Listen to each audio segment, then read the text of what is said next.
Para sa akin, ito ang magiging isa sa pinaka-nakakabahalang larawan sa kasaysayan ng ultramarathon running. At yon ay dahil hindi nagtagal matapos kunan ang larawang ito, ang runner na tinutukoy na si Turia Pitt ay masusunog ng buhay.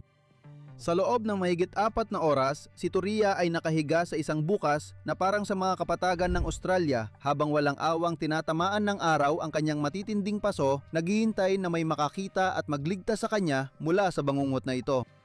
Itong insidente ay nagdulot ng maraming tanong tungkol sa nangyaring trahedya sa isang ultramarathon noong araw na yon.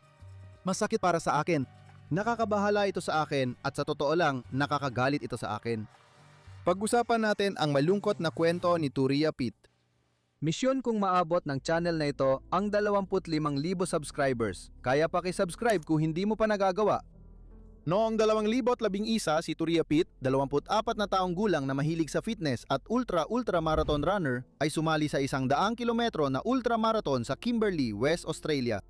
Ang karera ay bahagi ng kampanya sa turismo para sa Western Australia na inorganisa ng Racing the Planet, kumpanyang Hong Kong na kilala sa pag-aayos ng foot race sa mahihirap na lugar gaya ng Gobi Desert, Sahara at Antarctica. Nauna rito, 250 kilometro na 7 araw na yugto-yugtong karera ang ginanap sa Kimberley noong nakaraang taon. Ang karera noong 2010 ay natapos nang walang insidente at walang sinuman ang makakalam ng bangungot na naghihintay noong 2011. Ang event ay magsisimula sa Emma Gorge at magtatapos 100 kilometro ang layo sa Kununurra, Western Australia. 6 ang checkpoints mula simula hanggang dulo. Sa ilang lugar, kapansin-pansin na walang madaanan ng sasakyan, walang daanan o trail kaya mahina ang signal ng network. Pansinin mo ito, magagamit mo ito mamaya. Noong Biyernes, Setyembre 2, 2011 opisyal na nagsimula ang marathon kasama si Turia Pitt at 40 pang ibang kalahok na sabik makarating sa finish line. Walang kakaibang nangyari sa unang 10 kilometro. Tumakbo si Turia kasama ang kanyang mga kalaban, partikular na 3 lalaki na nakakwentuhan niya noong nakaraang araw. Mabilis niyang nalampasan sila at nakarating sa ikalawang checkpoint kung saan siya sandaling nagpahinga at uminom ng tubig. Sa puntong yon, halos 20 kilometro na ang kanyang natakbo na sa kahit anong sitwasyon ay isang kahangahangang tagumpay. Matapos magpahinga at makipagkwentuhan sa ibang runner sa checkpoint, nagpatuloy si Turia. Ang susunod na bahagi ng karera ay nagdala sa kanya sa Tear Gorge. Ito ang pinakamahirap na bahagi ng 20 kilometro papunta sa ikatlong checkpoint. Mahirap daanan ang bangin at napakaliblib nito, kaya naging hamon ito para sa lahat. Sa loob lamang ng ilang minuto, natagpuan ni Turia ang sarili niya sa gitna ng mabatong lupain na ang kagubatan ay umaabot sa lahat ng direksyon. Sa bahaging ito ng hamon sa karera, dito unang napansin ni Turia ang usok mula sa malayo. Akala niya noong una, maliit lang na sunog ito sa damuhan na gumagalaw sa lambak papunta sa bangin sa kanan niya. Hindi naman agad mukhang mapanganib ang apoy sa unang tingin, pero mabilis kumalat ang mga sunog sa damuhan at palumpong, mas mabilis kaysa inaasahan. At lalong masama pa, ang lambak na ito ay nasa magaspang na lugar, puno ng makakapal at mahahabang damo, mga puno at mga palumpong sa paligid, perpektong panggatong para sa bushfire. Habang bumabagal si Turia, napansin niyang sina Hal Benson at Kate Sanderson ay tumatakbong nauuna at nag-uusap ng may pag-aalala tungkol sa apoy. Ramdam ang kanilang pag-aalala. Di nagtagal, huminto siya at dumating sina Sean at Martin van der Meer na nakilala ni Turia nung tanghalian para salubungin sila. Sumali si Michael Hall sa grupo at ang 6 na mananakbo ay sama-samang sinuri ang kanilang kalagayan at naghanap ng posibleng daan ng pagtakas. Sa puntong ito, nasa gitna na sila ng Tear Gorge kung saan walang signal ng cellphone at walang anumang pagbabantay mula sa mga tagapang-asiwa at opisyal ng Marapon. Pag-alis nila sa checkpoint 2, nadaanan nila ang mga bahagi ng nasunog na lugar pero hindi sila nag-alala. Pero ngayon, iba na ang sitwasyon. Nang tumingin sila sa kabila ng lambak, nakita nila ang isang napakalaking pader ng apoy na papalapit sa kanila. Habang nag-uusap ang mga tumatakbo, tila may sariling karera ang apoy na papalapit sa kanila. Napakalakas at napakabangis ng ugong ng apoy kaya halos hindi na nila marinig ang isa't isa. Hindi man nila makita, alam nilang papalapit ang apoy dahil sa direksyon ng usok. Natakot si Turia. Iniisip ko na lahat sila ay natakot. Naisip nilang tumakbo pabalik sa pangalawang checkpoint, pero pagkatapos ng ilang hakbang, napansin nilang masyadong malapit at lalo pang lumalaki ang apoy. Pero delikado ring manatili sa bangin dahil mas mabilis kakalat ang apoy doon at maaari silang maipit. Mabilis kumalat ang apoy dahil sa tuyong damo at mainit na panahon. Ang natatanging opsyon nila ay akyatin ang matarik na bangin. Nagtungo sila sa isang mabatong lugar na kakaunti ang damo, umaasang mabilis na daraan ang apoy. Nagkamali sila ng akala. Si Turia at ang grupo ay nagsimulang umakyat, umaasang makakatulong ito bilang proteksyon. Mabilis kumalat ang apoy dahil sa hangin. Sina Martin, Kate, Turia, Michael at Hal ay nakarating sa isang maliit at makitid na espasyo sa bato sa kalagitnaan ng pag-akyat. Kailangan tumayo ni Sean ng medyo malayo dahil hindi sapat ang espasyo para sa lahat. Tumingin sila pababa at nakita ang apoy na napakalapit na sa lugar kung saan sila naroon ilang sandali lang ang nakalipas. Pinag-usapan nila kung ligtas sila sa maliit na espasyo o kailangan umakyat pero mabilis lumapit ang apoy kaya bawat tumatakbo ay kailangang magdesisyon agad kung anong gagawin. Habang lumalapit ang apoy, binalot ni Turia ang long sleeves niya sa mga binti para sa kaunting proteksyon. Matindi ang init at napuno ng usok ang hangin kaya mahirap na makakita o makahinga. Tumingin si Turia kay Kate, ang tanging isa pang babae sa grupo na may luha at takot sa mata. Tinangkang pakalmahin ni Kate siya pero alam nilang malala na ang sitwasyon. Yumuko si Turia sa mga bato, tinatakpan ang sarili. Hindi na matiis ang init. Napaisip si Turia kung dito na ba magtatapos ang lahat para sa kanya. Pagkatapos, inabot sila ng apoy. Sumigaw si Turia at dahil sa lakas ng apoy, napilitan siyang gumawa ng desperadong hakbang. Sinubukan niyang umakyat sa burol para makatakas sa apoy, pero sobrang init na talaga. Nabitawan niya ang pagkakakapit sa burol at nahulog siya, tumama ang ulo niya sa isang bato. Natahimik ang sigaw niya sa gitna ng gulo. Maisip ko lang kung anong naramdaman ni Turia sa mga nakakatakot na sandaling yon habang inaharap niya ang buong bagsik ng apoy.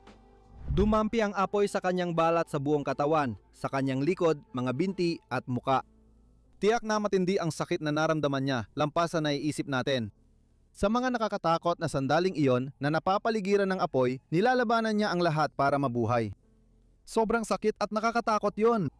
Pagkalipas ng ilang minuto, humupa ang apoy at nawala ang pinakamasama nito. Nagtipon muli ang mga tumatakbo kahit nanginginig pa. Hindi tulad ng mga babae, ang ibang lalaking tumatakbo ay nakaiwas sa matinding paso dahil agad silang tumakas sa mas mataas na lugar. Pero sina Turia at Kate ay hindi pinalad. Pareho silang natamo ng mga pasong unang antas sa 60% ng kanilang mga katawan. Si Turia ang pinakamasama ang kalagayan. Kalahati ng mukha niya natunaw at natatanggal ang balat tuwing nahahawakan. Nang makita siya, agad naisip ni Michael Hall, isa sa 6 na tumatakbo, ang pinakamalalang posibleng mangyari. Ngunit ang ungol ng sakit na namutawi sa kanyang mga labi ay nagpatunay na nagkamali siya. Ang 6 na tumatakbo, kabilang ang 2 babaeng malubang na sunog ay umasa sa agarang tulong. Nanatili sila sa lambak, naghihintay sa tila walang katapusang tagal. 4 na oras silang umupo sa gitna ng pinsalan ng apoy, bawat minuto ay tila walang hanggan. Hindi masukat ang sakit. Si Turia na may grabing paso sa labi at lalamunan ay kaunting higop lang ng tubig ang naibibigay para maibsan ang sakit. Sa ganitong sitwasyon, tiyak na magkakaroon ng malawakang investigasyon kung ano talaga ang nangyari noong nakakatakot na araw na iyon. Siyempre, parang malabong mabigla ng sunog sa kagubatan ang 100 kilometrong karera. Ang mga organizer, ang Racing the Planet, siguradong may ideya na sila. Kaya ngayon, habang tatalakayin ko ang ilan sa mga desisyon na ginawa ng mga organizer, gusto ko lang maging malinaw. Sinisikap kong gawin ito ng may respeto sa lahat. Gusto ko lang talakay ng ilang katotohanan kung paano sana nag-ibang kinalabasan kung ibang desisyon nila. Ang una kong tanong dito, bakit hindi nila alam ang tungkol sa sunog? Sa totoo, alam na nila yon. Ang unang babala ay galing kay John Story, lokal na magsasaka at kaibigan ng Racing the Planet founder. Si John, na sumali nung nakaraang taon sa 250 kilometro na edisyon ng karera, ay lumipad sa lugar at napansin ang apoy ilang araw bago ang karera. Noong Agosto 26, dinala pa nga niya ang course director ng Racing the Planet na si Carlos Garcia Prieto upang makita ang apoy sa Danam Valley na bahagi ng ruta. Nagpadala pa siya ng email sa lokal na otoridad para magbabala ng posibleng panganib sa karera. Sa kabila ng babala, kulang pa rin ang tugon ng tagapag-ayos. Noong Agosto 30 kinontak ng Racing the Planet ang Kununura Visitor Center para itanong kung sino ang dapat tawagan o call sa mga sunog. Pinayuhan silang kumonsulta kay Tony Stevenson ng lokal na tanggapan ng Fire and Emergency Services Authority at kay Lake Bentley ng Department of Environment and Conservation. Nag-iwan sila ng mensahe at napadala ng email pero hindi nito napilit ang Racing the Planet na suriin muli ang panganib ng sunog sa karera. Nagpatuloy ang karera ayon sa plano. Sa araw ng karera, si John Story na hindi opisyal na kalahok ngunit nag-aalala sa kaligtasan ng mga sumasali ay muling lumipad sa ruta. Nagulat siya na makita niyang kumalat na ng husto ang apoy. Agad niyang sinubukang balaan ang Racing the Planet at nakipag-ugnayan kay Nathan Summers, piloto ng helicopter na kumukuha ng video para iparating sa organizers ang banta ng mabilis na paglapit ng apoy sa daraanan ng karera. Nang dumating ang mensahe sa event manager ng Racing the Planet sa Checkpoint 2, nabawasan ng urgency dahil ipinasa-pasa ito at hindi gumawa ng mapagpasang hap ang mga organizer para itigil o ilihis ang ruta ng mga tumatakbo. Bumaba ang urgency ng mensahe dahil sa sunod-sunod na hindi pagkakaintindihan at palagay, kaya lubang pinahina ang pagtugon sa paparating na sunog sa kagubatan. Kita mo, klaro ang mensahe ni Story kay Summers. May paparating na apoy mula kabundukan, mga 2 kilometro ang layo, at aabot ito sa ruta ng karera sa 2 oras. Abot ang apoy sa Checkpoint 2 bandang 12:30 ayon sa 2 oras na kalkulasyon ni John Story. Ang cut-off time para sa mga kalahok na makarating sa Checkpoint 2 ay alas 2 ng hapon, na nanggangahulugang may posibilidad na maabutan ng apoy ang mga kalahok. Malinaw ang agarang babala sa bilis at direksyon ng apoy, pero nang ipasa ni Summers ang mensahe ni Story sa mga opisyal sa Checkpoint 2, nawala ang linaw ng detalye. Dahil hindi makalapag si Summers ng helicopter malapit sa checkpoint dahil masukal ang lupain, bumaba siya ilang kilometro mula Gibb River Road at isinigaw ang babala sa isang miyembro ng media team sa lupa. Ang distansya sa pagitan ni Summers at ng checkpoint ang unang nagpahina sa pagkaapurahan ng mensahe dahil kinailangang isigaw mula sa malayo ang mahalagang detalye tungkol sa lokasyon at oras ng pagdating ng apoy. Ipinasa ng isang miyembro ng media team ang mensahe kay event manager Rita Haninen ng Racing the Planet sa checkpoint bandang 10:30 ng umaga. Nagdulot ng mas kalituhan ang pangalawang paglipat ng mensahe at nawala o lumabo ang mga mahahalagang detalye ng orihinal na babala ni Story gaya ng eksaktong lokasyon at oras ng pagdating ng apoy. Kaya, nang matanggap ni Haninen ang mensahe, imbes na babala ng paparating na apoy sa daraanan ng karera, mga 2 kilometro ang layo at darating sa loob ng 2 oras. Ang narinig ni Haninen ay, may paparating na apoy papunta sa atin at maaring makarating ito sa lugar na ito sa lalong madaling panahon. May maraming sunog sa kagubatan doon at ang ilan sa mga iyon ay hindi naman banta sa mga kalahok sa karera. Pagdating sa ikalawang checkpoint, inisip ni Haninen na lumilihis na ang apoy at hindi na maapektuhan ang karera. Walang ginawa na alam na nating isang napakalaking pagkakamaling may mabigat na kapalit. Hindi tinukoy ng organizing crew ang eksaktong lokasyon, direksyon at tindi ng apoy sa mensahe at inasahan ang pinakamabuting mangyayari sa halip na isipin ang pinakamasamang posibleng mangyari. Sina Turia, Kate, Hal, ang mga Vandermeer at Michael ay dumaan sa checkpoint 2 matapos ang alas 11:30. Kung pinigilan sana sila ng mga opisyal ng karera para sa kaligtasan, hindi sila na-trap ng apoy. Lumipas ang mahigit 1 oras at kalahati. Ang kakulangan sa impormasyon sa mga bagong sunog at kalituhan sa detalye ng mga tagapag-ayos ang sumagot sa ikalawang tanong ko at malamang pati sa iyo. Bakit ang tagal dumating ng tulong? Nang makita nilang may malubang na sugatan, tumawag sila sa Fire and Emergency Services Authority ng Western Australia sa Perth para humingi ng tulong. Mula simula pa lang, magulo na agad ang usapan sa lokasyon at serbisyong kailangan. Ang liblib na kagubatan ng Kimberley na walang eksaktong address o pamilyar na palatandaan ay lalong nagpalala sa sitwasyong puno ng kaba. Habang nahihirapan ang mga tagapag-ayos na iparating ang matinding pangangailangan, medikal na tulong para sa mga biktima ng paso, napahirapan ang tawag dahil sa hindi pagkakaintindihan kung anong serbisyong pang-emerhensya ang hinihingi at ang eksaktong GPS coordinates ng mga biktima ng paso.